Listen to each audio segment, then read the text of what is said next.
For today's video mga mare, samahan niyo po kami sa aming panibagong araw. Wala na nga akong ibang may content mga mare, kaya ito na nga binividyohan ko na nga yung sarili ko habang nagkakape. Hindi naman pwede na puro na lang paglilinis yung content ko dahil baka magsawa na nga kayo. May nakita nga akong gagawin ko mga mare, kaya tatapusin ko nga lang muna itong pagkakape. Oo mga mare, tama nga kayo, ito nga yung nasa likod ko yung gagawin ko. Buti na lang talaga mga mare, tapos na akong maglinis ng bahay kaya magtutupi naman ako ng mga damit. Hindi ko na nga gagalingan yung pagtutupi dito mga mare dahil masisira lang din. Hindi pong ikaw yung magtutupi at sila naman yung tagakala. Kaya eto nga, simpleng pagtutupi nga lang ang gagawin ko. Sa susunod nga mga mare, bibili pa nga ako ng isa pang Durabox dahil kulang na kulang nga yung Durabox namin. Paano ba naman? Sobrang dami talaga ng damit ng mga anak namin. Hindi naman lahat ng damit nila ay bili namin. Yung iba nga mga mare ay bigay nga ng lola nila. Kaya sa sobrang dami nga ng damit ng mga anak namin mga mare, hindi na nga magkasya yung iba. Kaya naman, kailangan ko talagang makabili ng isa pang Durabox para naman mailagay pa nga yung mga ibang damit nila. Saka ko na nga siya iisipin mga mare dahil hindi na nga siya magkasya sa utak ko. Diyos ko po.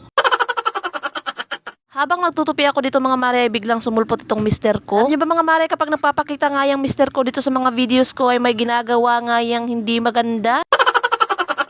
Tulad na lang talaga itong ginagawa niya mga mare, may pasayaw-sayaw pa nga siya.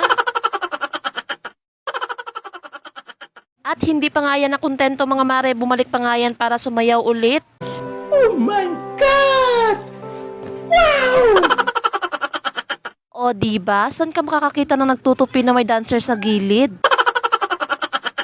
Akala nyo ba mga mare tapos na yung performance niya? Hindi pa.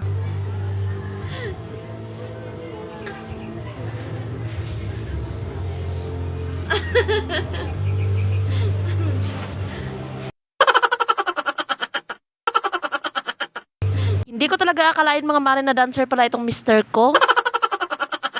Naman mga mare, sabi ko nga sa kaya tama na nga yung pagsasayaw mo at kunin mo na nga itong mga tinupi ko. Anyways mga mare, pinalagay ko na nga kay Papa Joed yung mga tinupi ko dun sa Durabox. Oras nga nito mga mare, malapit na nga akong matapos at ilalagay ko na nga rin tong ibang mga damit dito sa Durabox. Dami ko nga tinupi ngayong araw mga mare, kaya bukas maglalaba ulit ako para may tutupiin na naman ako. Yan talaga yung ibang nanay mga mare, kahit wala nang ginagawa ay naghahanap pa rin ng gagawin. Pero okay lang yan mga mare dahil dyan naman tayo masaya. Masaya naman tayong pinagsisilbihan yung mga anak at saka mister natin. Kahit nga pagod tayo sa araw-araw nating gawain mga mare, sila naman yung pumapawi sa mga pagod natin. Hindi lang naman mapagod tayo mga mare basta ba't para sa pamilya natin. Ngayon nga mga mare, si Baby Dimiel nga yung nagpapasaya sa pamilya namin. May time kasi mga mare na inaaliw kami ni Baby Dimiel kaya nawawala yung pagod naming dalawa ni Papa Joed. Sobrang kulit at malikot na nga rin si Baby Dimiel ngayon kumpara dati. Anyways mga mare, balik na nga tayo dito sa aking ginagawa. Tapos na nga pala akong magtupi ng mga damit namin kaya nilagay ko na nga dito sa may Durabox. Itong Durabox nga pala mga mare ay puro mga damit ko ang nakalagay dito. Siya mga mare, hanggang dito nga lang ang video na to at maraming salamat po.